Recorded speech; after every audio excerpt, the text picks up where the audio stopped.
Good evening, and I hope that you had a lovely and government-approved Thanksgiving. And specifically, I'm referring to the people over in Santa Cruz, California, who were ordered by their local government to wear masks in their very own home. Hope you guys complied with that order. Meanwhile, as the Biden administration is pushing vaccine manufacturers to increase their production, it's worth considering the state of several highly vaccinated countries across the globe. For instance, both South Korea and Ireland, they both have over 90% of their adult population fully vaccinated. And yet, both countries are currently seeing a spike in COVID cases. And it's exactly this reality which had Dr. Fauci recently come out and announce that the federal government is considering changing the definition of fully vaccinated to include booster shots.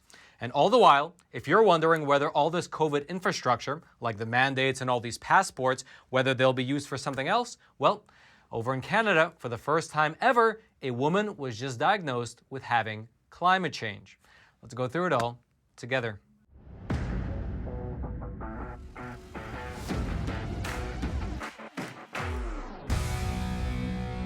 This is your daily Facts Matter update, and I'm your host, Roman, from the Epoch Times. And now let's begin today's discussion over in California. More specifically, over in Santa Cruz County, which has just issued a mask mandate for all indoor settings, including in people's private homes. You heard that correctly. The local government of Santa Cruz County, or to be more specific, the health agency of the local government, they just issued this order right here, which requires the use of face coverings while indoors to everyone living within the vicinity of this county. Now, of course, many of us, specifically those of us who live in big cities, we are already, quite frankly, used to these types of orders. In fact, I was in Los Angeles just earlier this week, and pretty much every single shop that you go into, they require a face mask while you are indoors. However, this order from Santa Cruz, it definitely takes it up a notch. Just listen to what this order says. Quote, "Masks must be worn in private settings, including your home, when non-household members are present. To help assure compliance, all businesses and governmental entities must require employees to wear masks and post signage that is clearly visible and easy to read at all entry points for indoor settings, informing the public of the mask requirement. Those working in a closed room or office alone or with members of their household do not have to wear a mask. And masks are not required during indoor activities where they cannot be worn safely, such as eating, drinking, swimming, showering in a fitness facility, or obtaining medical or cosmetic services." Now, they did mention showering in a fitness facility, but they did not clarify whether showering in your own home requires a face mask. Now, regardless, though, I'd like to reread the first sentence of this paragraph. Quote, "Masks must be worn in private settings, including your home, when non-household members are present." What's interesting to note is that Santa Cruz County was initially, at least, it was the first county in all of California to drop their mask mandate. However, as this notice makes crystal clear, they are now not only reinstating the mask mandate, but obviously they are taking it up a notch as well. Now, the reason for this, according to the county's health commissioner, is due to the rise in COVID cases within the county. Here's specifically what Dr. Gail Newell, who is the local head of the Agency of Health in Santa Cruz County, here's what she said in the statement. Quote, "Fortunately, a potential winter surge appears to be a significant threat to the health and safety of our community. As we look forward to spending time with those we love during the holidays, it is important to protect vulnerable friends and family members by wearing a mask indoors. Everyone who has not been vaccinated should get their first dose as soon as possible, and anyone who was vaccinated more than 6 months ago should seek out a booster." Now, to pause here for a moment, you might be asking yourself, how in the world is the government going to enforce a mask mandate within my own home? Because again, you would imagine this is just a suggestion, right? However, the way that this document is actually laid out, the way that it's written, it's actually clearly in the form of an order. Because again, right here at the very top, it says, quote, "The Santa Cruz County Health Officer is issuing a health order effective November 21st, 2021 at exactly 11:59 p.m., requiring all individuals to wear a face covering when indoors regardless of vaccination status." Again, the key words there are order and requiring. And then if we go down the statement a little bit, that same sentence that we read a few times, it says that masks must be worn in private settings. It doesn't say that they are suggested to be worn. It's not that they are recommended to be worn. It says that they must be worn. So you might be asking yourself, how is this exactly going to be enforced? Well, it's not exactly clear because although they do lay out how, in order to help assure compliance, all businesses and governmental entities must require their employees to post signs in order to tell people that this is now mandated, in private settings, it is not exactly clear how they will enforce this compliance. Although, if you think about it logically, there are only a few options. Either people will use the honor system.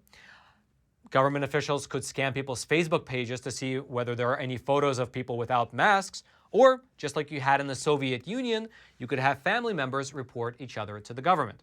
And according to this op-ed here in The Atlantic, that is exactly what some people are pushing towards. Specifically, in that article, which is titled "Deprogram Your Relatives This Thanksgiving," here's what the author had to say. Maybe you'll even change a heart or a mind. Maybe you'll bring down the temperature just a tiny bit. Or maybe you'll need to report a relative to the FBI. Either way, it's something to do besides just eat. It looks like a certain strain of authoritarianism might be alive and well. Regardless, though, let's get back to this order and discuss a different aspect of this letter. The health office of Santa Cruz, they specifically required everyone to wear masks, but also in regards to getting vaccinated, here is what Dr. Gail Newell, who is again the health officer of the county, here's what she wrote, quote, "Everyone who has not been vaccinated should get their first dose as soon as possible, and anyone who was vaccinated more than 6 months ago should seek out a booster." Now, when you actually go on over to the county's official health website, you can find that as of today, about 72% of the people who live in Santa Cruz County have gotten at least one dose of the vaccine, while 67% have become fully vaccinated. However, in this letter, the health commissioner, she suggests that people who have become fully vaccinated more than 6 months ago, they should seek out a booster shot, which is of course a tacit acknowledgement that the efficacy of the vaccine, the original treatment of the vaccine, wanes over time. In fact, there were two stories that I just read over the weekend that illustrate this point very succinctly. One came out of South Korea. Now, in case you don't know, South Korea has one of the highest vaccination rates in the entire world. In fact, according to their own official government figures, 78% of all Koreans have been fully vaccinated. And then when you only look at the adult population, meaning that everyone above the age of 18, 91% of South Korean adults have been fully vaccinated. Think about that, 91%. That's almost everyone. And for your reference, by the way, America, we're currently at 59% fully vaccinated. And of course, the Biden administration is currently ramping up vaccine production in order to get that number higher. In fact, if they can get the number all the way up to 91%, just like over in South Korea, I would imagine they would tout that as a huge achievement. However, and this is the very crux of the issue that I'm trying to highlight here, which is that despite being over 90% vaccinated, South Korea is, at this very moment, currently seeing a surge in COVID cases. Again, they are almost universally vaccinated, but then they are also seeing a surge in COVID. And then likewise, the Republic of Ireland, they are likewise an extremely vaccinated country. According to their official government estimates, just like over in South Korea, a full 90% of Ireland's population is fully vaccinated. However, despite that fact, they are seeing such a huge COVID surge right now that they are once again reimposing their COVID restrictions. Again, despite the fact that they have 90% of their adults fully vaccinated. And so, these two different examples shed some light on what is happening in our country, in America right now. Because obviously, the federal, state, and different local governments throughout the country, they are pushing very hard to get more and more people vaccinated, to the point where tens or even maybe hundreds of thousands of people are getting fired from their jobs with the rollout of these different vaccine mandates. However, given the examples that we're seeing out of these other countries like Korea and Ireland, it's not necessarily the case that if we achieve 90% vaccination here in America, things will just magically go back to normal. Because consider something for a moment. America is currently about 60% fully vaccinated. And this is at a time when the vaccines are free. Some cities like New York, they're actually even paying people to get the vaccine. The media outlets across the country are touting the benefits of the vaccine 24/7. And in many places, it's becoming less and less convenient to be unvaccinated. And yet, still, only 60% of the US population has chosen to get the shot. And so the government is imposing stricter and stricter mandates, limiting people's ability to work, to travel, to shop, to eat, to watch movies, etc., in order for them to get the shot. And yet, even with these restrictions, the number sits at about 60%. And so in this environment, to go from 60% to 90% here in America would, I imagine, require some very, very heavy-handed government mandates. In fact, many people would have to very likely be heavily coerced in order to consent to getting the shot. However, let's say that actually happens. Let's say the government goes extremely heavy-handed and it breaks the resistance of an additional 30% of Americans so that they get the shot. And so then America went from 60 to 90% vaccinated, which sounds great. However, just as we saw with the examples over in Ireland and South Korea, that might likely not be the end of it. because like in those countries, we might still see surges in COVID. And therefore, what will likely happen is that the definition of being fully vaccinated will change. And by the way, that is just not me saying it, but rather it is Dr. Fauci himself. And I'll tell you about what comments he made in a quick moment after a super quick introduction of today's sponsor. That's right, Roman. The sponsor of today's episode is an awesome company called AMAC. That's AMAC, and it stands for the Association of Mature American Citizens. Now, what I learned earlier today, though, is that you don't actually need to be a mature American citizen yourself in order to join AMAC, because even though they're an organization that's geared towards people who are 50 years of age and above, you can actually join at any age as long as you're a American-loving patriot. And so what they say is that as our fundamental freedoms here in this country are being threatened by politicians who don't even necessarily know how to balance their own checking accounts, and as there is a concerted effort to censor conservatives by this woke ideology, one thing that you can do to fight back is to join the 2 million people who are already members of AMAC. And by joining, you'll have access to 3 main benefits. The first benefit is the money-saving benefit, because by joining, you'll have access to discounts on things like vitamins, restaurants, retail shops throughout the entire country. Second of all, you will gain access to the AMAC website, the AMAC app, as well as the AMAC magazine, which gives you something that the mainstream media doesn't, which is honest news that is grounded in facts. And third of all, and this is what a lot of people say is their favorite benefit, is that AMAC has your back over on Capitol Hill. Because with 2 million freedom-loving members, they are a voice for conservatives that cannot be ignored.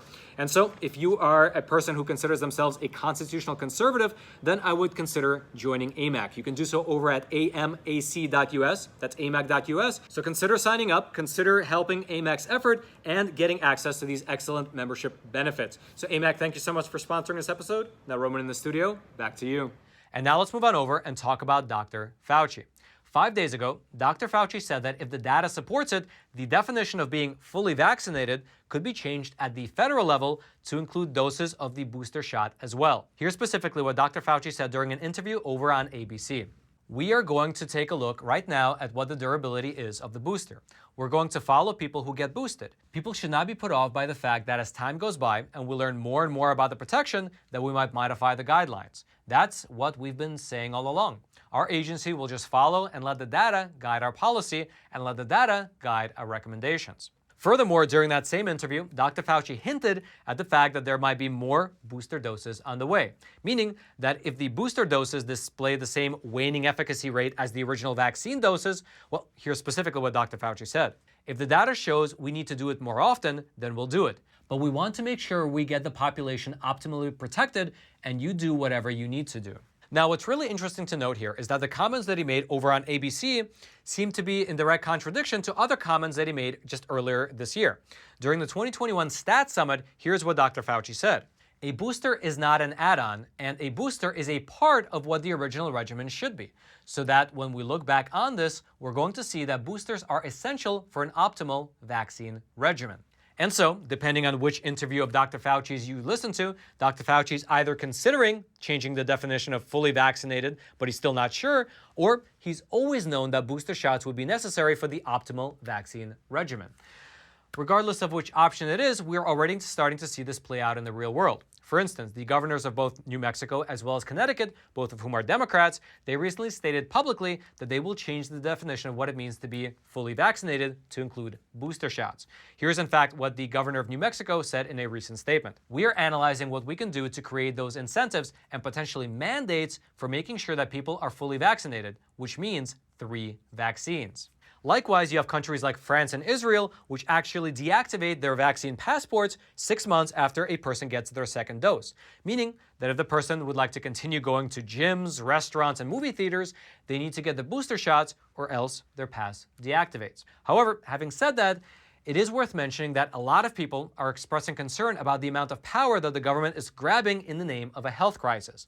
Because, think about it, if the government can mandate that you wear a mask inside your own home, if the government can threaten your livelihood if you don't get the shot, or if the government can issue you a health pass that deactivates when you haven't gotten your most recent booster, well, who's to say that this will only be used to fight COVID? And in fact, along the line of what this might be used for later, just last week, over in Canada, for the first time ever, a woman was diagnosed with climate change. That's right, a doctor over in Canada, he diagnosed his patient as suffering from climate change. What happened was that over in Canada, there was a heat wave over the summer, and a woman in her 70s, she was admitted to the emergency room because she was suffering from diabetes as well as heart failure. The doctor on call, he said that her generally frail condition, it was worsened by the heat wave, and so therefore, he put the words climate change onto the patient's chart. Here's specifically how the doctor in question explained his decision to local media. If we're not looking at the underlying cause and we're just treating the symptoms, we're just going to keep falling further and further behind. Now, what was specifically happening in Canada at this time was that the combination of the heat wave, as well as that summer's wildfires and the smoke that came from them, wound up killing about 500 people. And this doctor, being exasperated by the situation, he officially attributed this woman's condition to climate change. Here's again what the doctor said during an interview. It's hard to see people, especially the most vulnerable people in our society, being affected. Furthermore, this diagnosis in Canada comes on the heels of an article that was published in the Lancet Medical Journal within just the last month, wherein over 100 doctors, as well as health experts, they warned that climate change was posing the greatest global risk to human health in this century. However, in that very same article, those doctors, they also said that climate change presents, quote, the greatest opportunity to redefine the social and environmental detriments of health. And then think about it. What better way to capitalize on this particular opportunity than through government mandates as well as government health passports that have already been put into place due to the COVID pandemic? Although frankly, we'll have to just wait and see. Only time will tell whether that's what actually will happen. If you'd like to read more about anything that we've discussed in today's episode, such as the mask mandate over in California, the COVID outbreaks in South Korea and Ireland, about Dr. Fauci's statement regarding booster shots, or about the woman who was diagnosed with climate change, I will throw all that into the description box below this video for you to check out. And all I ask in return is that if you haven't already, take a quick moment to smash that like button for the YouTube algorithm. And now, since you've completed this episode of Facts Matter, I would highly recommend that you go on over to Epoch TV and check out an awesome Thanksgiving special where we just had an exclusive interview with the First Lady of Florida. Here's a trailer for that episode. When you get some bad news, you have a choice in what you want to do in life. Yeah. You can either put your head in the sand, and you can put your tail between your legs, or you can go out and live life to the fullest. Hey, listen, I am the First Lady. I have cancer. I can get out and do things and live life to the fullest and try to be a little bit of an inspiration. I think that meant more to me than anything else. I've got good days and I've got bad days, but I'll tell you what, you guys, you take it a day at a time and try to do your best to take the good with the good and the bad with the bad, and when you go to bed, wake up and it's a whole new day and fight like hell. My husband, who is a fighter, who's got my back 110%, he's been fighting for the country. Well, now it's my turn to fight, and I don't want to let him down. To know that people are praying for you, gosh, it means the world.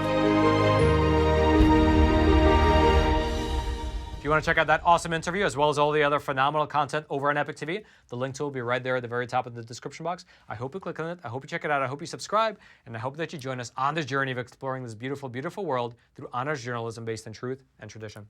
Now, lastly, if you haven't already, smash that like button for the YouTube algorithm. Subscribe to this YouTube channel if you haven't already in order to get this type of honest news content delivered directly into your YouTube feed while YouTube still allows it. Also, consider hitting that notification bell so you can actually be notified of any new videos as we release them.